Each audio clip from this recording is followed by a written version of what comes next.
guys.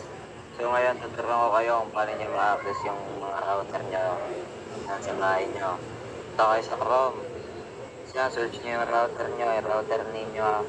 Yan o, ito yung sa amin. 192. At yan. May iba kasi tayo ng ganyan ng router. Ayun sa amin, HDB8145.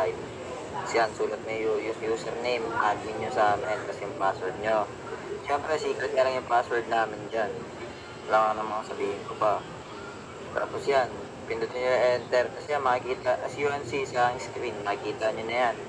Na-access ko, ibig sabihin, na-access ko na yung router namin. Ayun na. So, ayun na guys.